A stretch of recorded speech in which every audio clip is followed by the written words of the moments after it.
Mister കലിപ്പൻ and missus അലമ്പത്തി. Rachana NC. ബാംഗ്ലൂരിലെ തിരക്കേറിയ ട്രാഫിക് ബ്ലോക്ക്. തന്റെ പുതിയ ലംബോർഗിനി ഓടിച്ച് ഗൗരവത്തിൽ വരികയാണ് സിദ്ധു. പെട്ടെന്നാണ് പുറകിൽ നിന്നൊരു സ്കൂട്ടി വന്ന് അവന്റെ വണ്ടിയിൽ തട്ടുന്നത്. സിദ്ധു വണ്ടി നിർത്തി ദേഷ്യത്തോടെ താഴെ ഇറങ്ങി. കണ്ണുകളില്ലെന്ന് എനിക്ക് നോക്കി ഓടിച്ചുകൂടെ വണ്ടി. ഹെൽമെറ്റ് ഊരി നയൻതാര തലമുടിയൊന്ന് കുടഞ്ഞു. എന്നിട്ടൊരു കൂസലുമില്ല സിദ്ധുവിനെ നോക്കി. അയ്യോ, ദേഷ്യം വന്ന പാവത്തിന് താനെന്തിനാ പെട്ടെന്ന് ബ്രേക്ക് ഇട്ട്? ഇവിടെ ബ്ലോക്കുള്ള കാര്യം എനിക്ക് അറിയില്ല മിസ്റ്റർ കലിപ്പൻ. മിസ്റ്റർ കലിപ്പനോ? തന്റെ വണ്ടി തട്ടി എന്റെ വണ്ടിയില്ല. ഇതിന്റെ പെയിന്റ് പോയതിന് ആര് കാശ് തരും? ഓ, ഇതിനാണ് ഇത്ര ബഹളം. ഇതാ പിടിച്ച 500 രൂപ. ബാക്കി ചില്ലറുണ്ടെങ്കിൽ എടുത്തു വെച്ചോ. അടുത്ത തവണ വണ്ടി കിട്ടുമ്പോൾ ഉപകരിക്കും. അവൾ 500 രൂപ അവന്റെ പോക്കറ്റിൽ തിരികെ വെച്ചിട്ട് ഒരു കണ്ണിറുക്കി കാണിച്ചു. സിദ്ധു സ്തംഭിച്ചു പോയി. ഇതുവരെ ഒരു പെണ്ണ് തന്നോട് ഇങ്ങനെ പെരുമാറിയിട്ടില്ല. അവൻ ആ കാശ് വലിച്ചെറിയാൻ ആഞ്ഞപ്പോഴേക്കും അവൾ സ്കൂട്ടി സ്റ്റാർട്ട് ചെയ്ത് സൈഡിലൂടെ വിട്ടുപോയി. പോകുന്ന വഴിക്ക് അവൾ വിളിച്ചു പറഞ്ഞു, ബാക്കി കാശ് തരണമെന്നുണ്ടെങ്കിലേ നാളെ ഇതേ സമയത്ത് ഇവിടെ വന്നാൽ കേട്ടോ സിദ്ധാർത്ഥ് സാറേ. സിദ്ധു ഞെട്ടിപ്പോയി.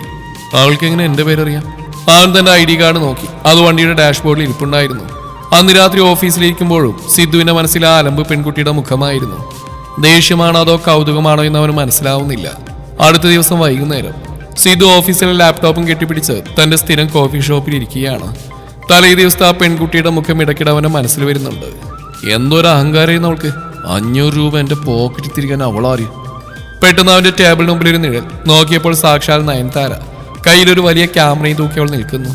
അയ്യോ, ഇത് നമ്മൾ ട്രാഫിക് ഹീറോ ആണല്ലോ. എന്ത് പറ്റി സാറേ? കാശ് കളഞ്ഞിട്ടിയോ? സിധു ദേഷ്യത്തോടെ എഴുന്നേറ്റ്. താനെന്നെ ഫോളോ ചെയ്യാണോ? പിന്നെ എനിക്ക് വേറെ പണിയൊന്നുമില്ലല്ലോ. ഞാനിവിടെ ഒരു ഫോട്ടോഷൂട്ടിന് വന്നാ. കണ്ടപ്പോ ഒന്ന് മിണ്ടാന്ന് കരുതി. താനെന്തിനിങ്ങനെ എപ്പോഴും കടുവയെ പോലെ ഇരിക്കുന്നത്? ഒന്ന് ചിരിച്ചുവിടറോ? നയൻ അവന്റെ അനുവാദം പോലും ചോദിക്കാതെ തന്നെ അടുത്ത സീറ്റിലിരുന്നു. സിധുവിന് ദേഷ്യം വരുന്നുണ്ടെങ്കിലും അവളുടെ ആ കണ്ണുകളിലെ തിളക്കമാനെ തടഞ്ഞു. തനിക്ക് നിന്റെ ആവശ്യമുണ്ടോ? മര്യാദക്ക് പോയിക്കൂടെ? അപ്പോഴാണ് കോഫി ഷോപ്പിലെ വെയിറ്റർ വരുന്നത്. അവനറിയാതെ നയന്റെ ക്യാമറ ബൈൽ തട്ടി. ക്യാമറ താഴെ വീഴാൻ പോയി. നയൻ അത് ചാടിപ്പിടിച്ചു. ഡോ, നോക്കി നടന്നൂടെ? എന്റെ ലക്ഷങ്ങൾ വിലയുള്ള ക്യാമറ ഇത്. വെയിറ്റർ പേടിച്ചു പോയി. അവൻ മാപ്പറിന്റെ നയൻ വിടുന്നില്ല. ഇത് കണ്ട് സിധുവിന് കൗതുകമായി. തന്നോട് ദേഷ്യപ്പെട്ടതിനേക്കാൾ വലിയ കലിപ്പാണല്ലോ ഇവളിപ്പോ. സിധു ചിരിച്ചുകൊണ്ട്.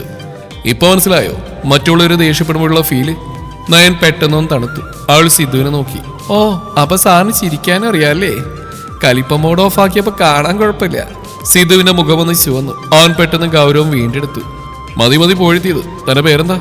നയൻതാര. പക്ഷെ എല്ലാവരും നയനെന്ന് വിളിക്കും. അപ്പൊ സിധു സാറേ, നമ്മൾ ഫ്രണ്ട്സ് ആയാലോ? അവൾ കൈ നീട്ടി. സിധു ആ കൈ പിടിക്കണോ വേണ്ടതെന്ന് ആലോചിച്ച് നിൽക്കുമ്പോഴാണ് അടുത്ത ട്വിസ്റ്റ്.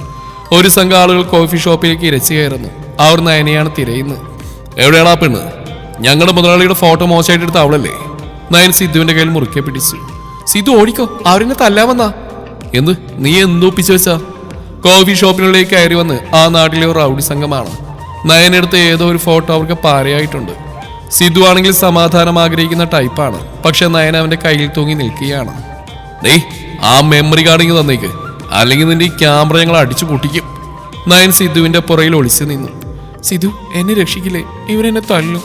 പാവല്ലേ ഞാൻ. മുഖത്തൊരു കള്ളക്കരച്ചിൽ വരുത്തി അവൾ പറഞ്ഞു. സിധു ദേഷ്യത്തോടെ. നീ എന്തിനാണ് എപ്പോഴും ഓരോ പണിയായിരുന്നു വാങ്ങുന്നത്? മാറിക്കങ്ങോട്ട്. സിധു മുന്നോട്ട് വന്നു. അവൻ ആ പഴയ കലിപ്പ മോഡിലേക്ക് മാറി ഷർട്ടിന്റെ കൈ മടക്കി വെച്ചു. നോക്ക് ബ്രദർ, അവൾ ചെയ്തത് തെറ്റാണെങ്കിൽ നമുക്ക് സംസാരിക്കാം. പക്ഷെ പെണ്ണുങ്ങളുടെ മേലെ കൈവെക്കാൻ വന്നാ നീ എന്ത് ചെയ്യടാ? അടുത്ത നിമിഷം സിധുവിനെ ഒരു ഇടി. ടേബിളും കസേരയും മറിഞ്ഞു. സിധു ശരിക്കും ഒരു മാസ് ഹീറോയെ പോലെ അവരെ നേരിട്ടു. നയൻ സൈഡിൽ നിന്ന് തുള്ളിച്ചാടി പ്രോത്സാഹിപ്പിച്ചു. അയ്യോ സിധു, ഇടതുവശത്ത് ഒരാൾ വരുന്നു. അവനിത് പെരുമാറ്. അടിക്കുമോന് സിധു. അവന്റെ കാല് പിടിച്ച് വലിക്ക്. അണ്ണാക്കിൽ കൈയിട്. അടിപിടിക്കലിൽ ഒരാൾ നയനെ പിടിക്കാൻ വന്നു. സിധു അവനെ വായിൽ പൊക്കി എറിഞ്ഞു. അവസാനം ഗുണ്ടകൾ പേടിച്ചോടി. കോഫി ഷോപ്പിലെ സാധനങ്ങളെല്ലാം തകർന്നിടക്കുന്നു. സിധു കിതച്ചുകൊണ്ട് നയനെ നോക്കി. അവന്റെ കയ്യിൽ ചെറിയൊരു മുറിവുണ്ട്. നിനക്ക് സമാധാനമായോ? എന്റെ സമാധാനം പോയി കിട്ടി. നയനൊന്നും മിണ്ടിയില്ല. അവൾ സാവധാനം അവന്റെ അടുത്തേക്ക് വന്നു. തന്റെ ബാഗിൽ നിന്നൊരു ബാൻഡേജ് എടുത്തു. സിധുവിന്റെ കൈ പിടിച്ച് അവളെ തൊട്ടിക്കാൻ തുടങ്ങി. ആ നിമിഷം അവർക്കിടയിൽ ഒരു നിശബ്ദത പടർന്നു. സിധു അവളെ തന്നെ നോക്കി നിന്നു. നയൻ മെല്ലെ തലയുയർത്തി. താങ്ക്സ് സിധു, നീ ഇത്ര വലിയ ഫൈറ്ററാണെന്ന് ഞാൻ കരുതിയില്ല.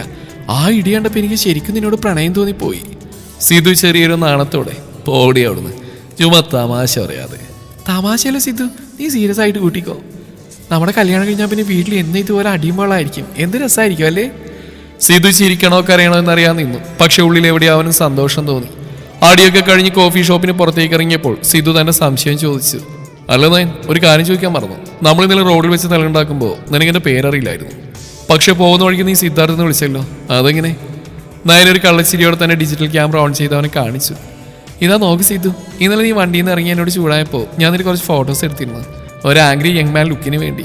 ആ ഫോട്ടോ സൂം ചെയ്തപ്പോൾ നിന്റെ ഷർട്ടിലെ ID കാർഡ് ഞാൻ കണ്ടു. സിദ്ധാർത്ഥ് ടീം ലീഡ് എന്നതിൽ കൃത്യമായിട്ട് എഴുതിയിട്ടുണ്ട്. സിദ്ധു അമ്പരന്ന് പോയി. ഈ പെണ്ണ് ഇത്രയും ബുദ്ധിയുള്ളവളാണോ? അത്രയല്ല, ആ പേര് വെച്ച് ഞാൻ നിന്റെ ഇൻസ്റ്റാഗ്രാം പ്രൊഫൈലും പൊക്കി. നേടുന്ന ആ പടുകൂറ്റൻ ജിം വർക്കൗട്ട് വീഡിയോസൊക്കെ ഞാൻ കണ്ടു. അതുകൊണ്ടാ ഇന്ന് നീ അടിക്കുന്ന എനിക്ക് ഉറപ്പുള്ളത്. സിദ്ധുവിനാകെ നാണക്കേടായി. തന്റെ രഹസ്യങ്ങളെല്ലാം ഇവിടെ ഇതിനോടകം കണ്ടുപിടിച്ചിരിക്കുന്നു. നീ ഒരു ഒന്നൊന്നര ഐറ്റം തന്നെയാണല്ലോടി. അപ്പൊ നീ എന്നെ ശരിക്കും ഫോളോ ചെയ്യായിരുന്നു അല്ലേ? ആ അതേന്ന് വെച്ചോ. എനിക്കെന്റെ ക്യാമറയ്ക്ക് ഒരു മോഡലിന് വേണമായിരുന്നു. ഇപ്പോഴാണെങ്കിൽ ഒരു ബോഡി ഗാർഡിനെയും കിട്ടി. ഡബിൾ ലാഭം. പെട്ടെന്ന് സിദ്ധുവിന്റെ ഫോൺ ബെല്ലടിച്ചു. ഓഫീസിൽ നിന്നാണ്. വലിയൊരു പ്രശ്നം അവിടെ നടക്കുന്നുണ്ട്. എനിക്ക് ഓഫീസിലൊന്ന് പോകണം, ഒരു എമർജൻസി ഉണ്ട്. ഞാൻ വരുന്നു. നിന്റെ ഓഫീസാണ് എനിക്കും ഭയങ്കര ആഗ്രഹം. വേണ്ട നയൻ, അവിടെ ബോസ് ഭയങ്കര സ്ട്രിക്റ്റാ. നീ വന്ന എന്റെ ജോലി പോകും. പക്ഷെ നയൻ കേൾക്കുന്നില്ല. അവൾ സിദ്ധുവിന്റെ ബൈക്കിന് പുറകിൽ കയറിയിരുന്നു.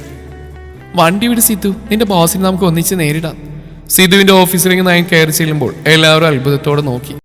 സാധാരണ ഗൗരവത്തിൽ മാത്രം നടക്കാറുള്ള സിദ്ധുവിന്റെ കൂടെ ഒരു ചുള്ളി പെൺകുട്ടി. നയൻ, ദയവ് ചെയ്ത് മിണ്ടാതെ ഈ സോഫയിൽ ഇരുന്നോ. ഞാൻ ആ മീറ്റിംഗ് ഒന്ന് കഴിഞ്ഞു വരാം. ശരി സാറേ, ഞാൻ നല്ല കുട്ടിയായിട്ട് ഇരുന്നോളാം. പക്ഷെ സിദ്ധു തിരിഞ്ഞോ നയൻ അവിടെ പണി തുടങ്ങി. ഓഫീസിലെ ഓരോ മൂലയും അവൾ ക്യാമറയിൽ പകർത്താൻ തുടങ്ങി. അപ്പോഴാണ് സിദ്ധുവിന്റെ ബോസ് വർഗീസ് അങ്ങോട്ട് വരുന്നത്. ആള് ഭയങ്കര സ്ട്രിക്റ്റ് ആണ്. ആരോടോ താൻ? ഇവിടെ ഫോട്ടോ എടുക്കാൻ വന്നാരാ? നയൻ ഒട്ടും നിൽക്കാതെ ബോസിനെ ഒന്ന് അടിമുടി നോക്കി. അയ്യോ സാറ്, ഈ മുഖം, ഈ എക്സ്പ്രഷൻ ശരിക്കും ഒരു വില്ലൻ ലുക്ക്. സാറിന്റെ ഫോട്ടോ ഞാൻ എടുത്തോട്ടെ? സാറിന്റെ ഈ കഷണ്ടിയിൽ ലൈറ്റ് അടിക്കുമ്പോൾ ഒരു പ്രത്യേക തിളക്കമുണ്ട്. ഓഫീസിലുള്ള ഒരാൾ ചിരി അടക്കി പിടിച്ച് നിന്നു. ബോസ് ആണെങ്കിൽ ദേഷ്യം കൊണ്ട് മുഖം ചുവന്നു. സിദ്ധാർത്ഥ്, എവിടെയാണോ താൻ? ആരീ കുട്ടി? സിധു ഓടി വന്നു. സംഗതി കൈവിട്ടു പോയെന്ന് അവന് മനസ്സിലായി. സോറി സാർ, ഇതെന്റെ ഒരു കസിനാ. ഫോട്ടോഗ്രാഫിയാണ് പുള്ളിക്കാരുടെ ഹോബി. കസിനോ? വേണ സിദ്ധു, നമ്മൾ തമ്മിൽ അത്രയേ ഉള്ളൂ. നീ ഇന്നലെ കോഫി ഷോപ്പിൽ വെച്ച് പറഞ്ഞൊക്കെ മാറുന്നോ? നയൻ കള്ളക്കണ്ണീരൊഴുക്കി. ഓഫീസിലെല്ലാവരും ഓ എന്ന് വെച്ച്. സിധുവിന് ഭൂമി പിളർന്ന് താഴേക്ക് പോയാൽ മതി എന്നായി. ബോസ് അന്തം വിട്ട് നിൽക്കുകയാണ്. സിദ്ധാർത്ഥ്, തന്റെ പേഴ്സണൽ കാര്യങ്ങൾ ഓഫീസിൽ കൊണ്ടുവരരുത്. ഇവിടെ പുറത്താക്ക്. നയൻ പെട്ടെന്ന് ബോസിന്റെ അടുത്തേക്ക് ചെന്നൊരു സെൽഫി എടുത്തു. സാറ് പിടിക്കണ്ട, ഈ ഫോട്ടോ ഞാൻ ആർക്കും കൊടുക്കില്ല. സിധു, നമുക്ക് പോവാം. ഇവിടുത്തെ ചായ എത്ര പോരാ. ആൾ സിധുവിന്റെ കൈ പിടിച്ച് വലിച്ച് പുറത്തേക്ക് കൊണ്ടുപോയി. സിധുവിന് ജോലി പോകുന്ന പേടിയുണ്ടെങ്കിലും അവിടെ ആ നിഷ്കളങ്കമായ കുസൃതി കാണുമ്പോൾ അവന് ദേഷ്യം വന്നില്ല. പുറത്തേക്ക് ഇറങ്ങിയപ്പോൾ സിധു ചോദിച്ചു, എന്തിനാ നയൻ നീ എന്നെ ഇങ്ങനെ നാണം കെടുത്തുന്നത്? നയൻ ചിരിച്ചുകൊണ്ട്, നാണം കെടുത്തിയല്ലേ സിധു, നിന്റെ ആ ബോസ് ഭയങ്കര ബോർണല്ലേ, ഒന്ന് തമാശ ഒപ്പിച്ച. പിന്നെ നമ്മൾ കസിൻസ് ആണെന്ന് നീ പറഞ്ഞ് എനിക്ക് ഒട്ടും ഇഷ്ടപ്പെട്ടില്ല കേട്ടോ. ആൾ ഗൗരവത്തിൽ അവനെ നോക്കി. സിധുവിന്റെ നെഞ്ചിരിപ്പ് കൂടി. പിന്നെ ഞാൻ എന്തു പറയണമായിരുന്നു? അത് നീ തന്നെ ആലോചിച്ച് കണ്ടുപിടിക്കുക. ഓഫീസിൽ നിന്നിറങ്ങിയ സിധുവിന് നല്ല ദേഷ്യം വന്നിരുന്നു. ബോസിന്റെ മുമ്പിൽ വെച്ച് നാണം കെടുത്തിയതും ജോലി പോകുമോ എന്ന പേടി അവൻ അലട്ടുന്നുണ്ട്. പക്ഷെ നയനൊന്നും സംഭവിക്കാത്ത മട്ടിൽ ചിരിച്ചുകൊണ്ട് കൂടെ നടക്കുകയാണ്. സിധു വണ്ടി നിർത്തിയിട്ട്, നയൻ, തമാശയ്ക്കൊരു അതിരുണ്ട്. നീ ഇന്ന് ചെയ്ത് ഒട്ടും ശരിയായില്ല. എന്റെ കരിയറാ നീ കളിയാക്കിയത്. നയന്റെ മുഖത്തെ ചിരിമെല്ലെ മാഞ്ഞു. അവളവനെ നോക്കി. സിധു, ഞാൻ നിന്നെ ഒന്ന് ചിരിപ്പിക്കാൻ നോക്കിയതാ. നീ എപ്പോഴും ആ ഫയലുകളുടെയും ലാപ്ടോപ്പിന്റെ ഇടയിൽ ടെൻഷൻ അടിച്ചിരിക്കുന്നത് കാണാൻ എനിക്ക് വയ്യ. അതുകൊണ്ടാ. എനിക്ക് നിന്റെ സഹായം വേണ്ട. നീ എപ്പോഴും ഇങ്ങനെ അലമ്പ് കാണിക്കാനേ പഠിച്ചിട്ടുള്ളൂ. പ്ലീസ്, ഇനി എന്റെ കൂടെ വരരുത്. സിധു ദേഷ്യത്തോടെ വണ്ടി ഓടിച്ചു പോയി. നയൻ റോഡിൽ ഒറ്റക്കായി. അവളൊന്നും മിണ്ടിയില്ല. പക്ഷെ അവളുടെ കണ്ണുകൾ നിറഞ്ഞിരുന്നു. ആ രാത്രി സിധുവിന് ഉറങ്ങാൻ കഴിഞ്ഞില്ല. തന്റെ ഉള്ളിൽ ആ പഴയ കലിപ്പൻ സ്വഭാവം വേദനിപ്പിച്ചു എന്ന് അവൻ തിരിച്ചറിഞ്ഞു. അടുത്ത ദിവസം രാവിലെ സിധുവിന് നയന്റെ മെസ്സേജ് വന്നു. ഇനി ഞാൻ നിന്നെ ശല്യം ചെയ്യില്ല സിധു. ഇത് ഞാൻ എടുത്ത നിന്റെ അവസാനത്തെ ഫോട്ടോയാ. Good bye. അതിനോടൊപ്പം ഒരു ഫോട്ടോയും ഉണ്ടായിരുന്നു. ഇന്നലെ ഓഫീസിൽ നിന്ന് ഇറങ്ങുമ്പോൾ സിധു ചിരിച്ച ഒരു നിമിഷം അവൾ പകർത്തിയതായിരുന്നു അത്. ആ ഫോട്ടോയുടെ താഴെ അവൾ എഴുതിയിരുന്നു, ഈ ചിരി എന്നും കൂടെ ഉണ്ടാവണം. സിധുവിന് എന്ത് ചെയ്യണമെന്ന് അറിയില്ലായിരുന്നു. അവൻ നേരെ അവിടെ ഫ്ലാറ്റിലേക്ക് പാഞ്ഞു. അവിടെ എത്തിയപ്പോൾ കണ്ട കാഴ്ച അവനെ ഞെട്ടിച്ചു. നയൻ തന്റെ സാധനങ്ങളെല്ലാം പാക്ക് ചെയ്ത് എങ്ങോട്ടോ പോവാനൊരുങ്ങിയാണ്. സിധു അവളുടെ കയ്യിൽ പിടിച്ച് തടഞ്ഞു. എങ്ങോട്ട് നീ പോകുന്നു? നിനക്കെന്നെ കാണണ്ടല്ലോ, അപ്പൊ ഇനി ഞാനെന്തിനോട് നിൽക്കുന്നത്? സിധു അവളെ തന്നെ നെഞ്ചോട് ചേർത്ത് പിടിച്ചു. ആ പഴയ ദേഷ്യക്കാരൻ സിധുവിന് പകരം അവിടെ ഒരു പ്രണയിനി ഉണ്ടായിരുന്നു. നിനക്കിങ്ങനെ തള്ളിക്കൂടെ നയൻ, അല്ലാതെ ഇങ്ങനെ പറഞ്ഞു പോവരുത്. നിന്റെ ഈ അലമ്പും ബഹളമില്ല എനിക്കിരിക്കാൻ പറ്റില്ല. നയൻ അവരുടെ ഷർട്ടിൽ പിടിച്ച് വലിച്ചു. ഓഹോ, അപ്പൊ ഇപ്പൊ ഞാൻ അലമ്പല്ലേ? അപ്പൊ സമ്മതിച്ചല്ലേ നിനക്കെന്നെ ഇഷ്ടമാണെന്ന്? സിധു അവളുടെ കണ്ണുകളിലേക്ക് നോക്കി. അതെ, എനിക്ക് നിന്നെ ഇഷ്ടമാ. എന്റെ ജീവിതത്തിലെ ഏറ്റവും വലിയ അലമ്പ് നീയല്ലേ. നയൻ പൊട്ടിച്ചിരിച്ചുകൊണ്ട് അവന്റെ തോളിലടിച്ചു. ആ മഴയത്ത് ആ കലിപ്പനും കാന്താരിയും ഒന്നായി. സിധുവിന്റെയും നയന്റെയും കല്യാണ ദിവസം. പന്തല് മുഴുവൻ ബന്ധുക്കളും സുഹൃത്തുക്കളും നിറഞ്ഞിരിക്കുന്നു. സിധു കസമുണ്ടോ ഷർട്ടോക്കിയിട്ട് നല്ല ജെന്റിൽമാനായി നിൽക്കുന്നു. നയൻ സുന്ദരിയായി സെറ്റ് മുണ്ടോടുത്ത് അണിഞ്ഞൊരുങ്ങി വരുന്നു. പക്ഷെ നമ്മുടെ കഥയിൽ ഒരു ട്വിസ്റ്റ് ഇല്ലാതെ എന്ത് കല്യാണം? സിധുമല്ല നയന്റെ അടുത്ത് നിന്ന്, എടി ഇന്നെങ്കിലും നീ ഒന്ന് അടങ്ങിയിരിക്കണം. എന്റെ വീട്ടുകാരെല്ലാം നോക്കിയിരിക്കുക. അയ്യോ സിധു, ഞാനിന്ന് എത്ര പാവാണ് നോക്ക്, ഒരലമ്പുണ്ടാക്കില്ല സത്യം. കല്യാണം കഴിഞ്ഞ് ഫോട്ടോ എടുക്കുന്ന സമയം. അപ്പോഴാണ് സ്റ്റേജിലേക്ക് ആ പഴയ കോഫി ഷോപ്പിലെ ഗുണ്ടകൾ വരുന്നത്. അവരുടെ കയ്യിൽ പൂച്ചെണ്ടുകൾ ഉണ്ടെങ്കിലും നോട്ടം ശരിയല്ല. അവര് വന്ന് പഴയ അടിക്ക് പകരം വീട്ടാനാണ്. സിദ്ധാർത്ഥേ, നീ അന്ന് ഞങ്ങളെ തല്ലിയതല്ലേ? ഇന്ന് നിന്റെ കല്യാണല്ലേ, ഞങ്ങളൊരു സമ്മാനം തരാന്ന് കരുതി. അവർ സിദ്ധുവിനെ വളഞ്ഞു. പന്തിൽ എല്ലാവരും പേടിച്ച് വിറച്ചു. സിദ്ധുവിന് ദേഷ്യം വന്നെങ്കിലും കല്യാണമായതുകൊണ്ട് അത് നിയന്ത്രിച്ചു. ഇന്ന് എന്റെ കല്യാണം, ദയവായി പ്രശ്നം ഉണ്ടാകാൻ പോകും. പക്ഷെ ഒരു ഗുണ്ട നയന്റെ കയ്യിലുണ്ടായിരുന്ന ക്യാമറ തട്ടി താഴെയിട്ടു. അതോടെ നയന്റെ കൺട്രോൾ പോയി. സാരി ഒന്ന് ഉയർത്തി കുത്തി നയൻ. എന്റെ ക്യാമറ തൊടു നീ. സിധു, നീ മാറിക്കേ, ഇവരെ ഞാൻ നോക്കിക്കോളാം.